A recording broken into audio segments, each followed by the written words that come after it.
An Evening with Our Hindu Cousins. Northampton Daily Herald, April 16, 1894.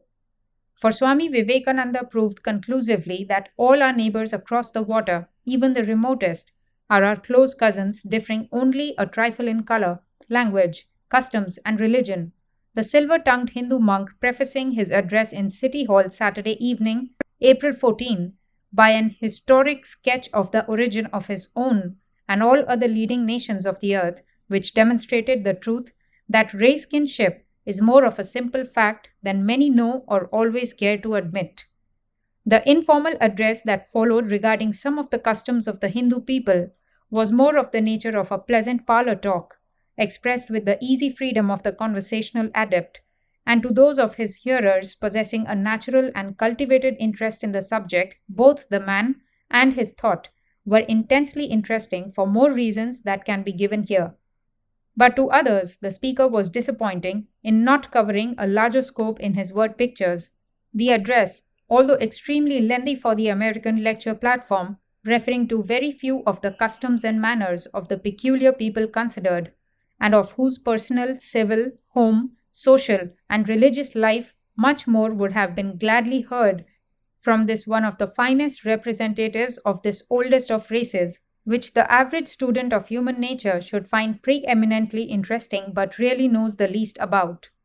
The allusions to the life of the Hindu began with a picture of the birth of the Hindu boy, his introduction to educational training, his marriage, slight reference to the home life, but not what was expected, the speaker diverging frequently to make comparative comments on the customs and ideas of his own and English-speaking races, socially, morally, and religiously, the inference in all cases being clearly in favor of his own, although most courteously, kindly, and gracefully expressed. Some of his auditors, who are tolerably well posted as to social and family conditions among the Hindus of all classes, would have liked to have asked the speaker a challenging question or two on a good many of the points he touched upon. For instance, when he so eloquently and beautifully portrayed the Hindu idea of womanhood as the divine motherhood ideal, to be forever reverenced, even worshipped with a devotion of loyalty such as the most woman-respecting, unselfish, and truest of American sons, husbands, and fathers cannot even conceive of, one would have liked to know what the reply would have been to the query as to how far this beautiful theory is exemplified in practice in the majority of Hindu homes, which hold wives, mothers, daughters, and sisters.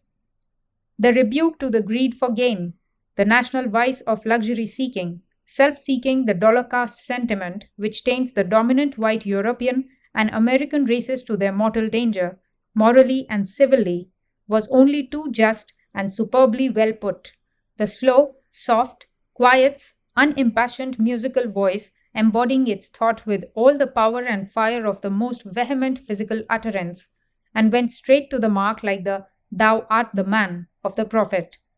But when this learned Hindu nobleman by birth, nature, and culture attempts to prove, as he repeatedly did in his frequent and apparently half unconscious digressions from the special point under consideration,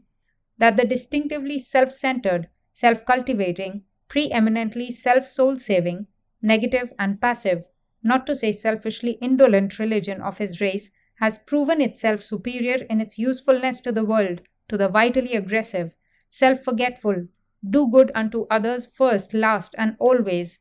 go ye into all the world, and work religion, which we call Christianity, in whose name 9/10 of all the really practical, moral, spiritual, and philanthropic work of the world has been and is being done, whatever sad and gross mistakes have been made by its unwise zealots, he attempts a large contract.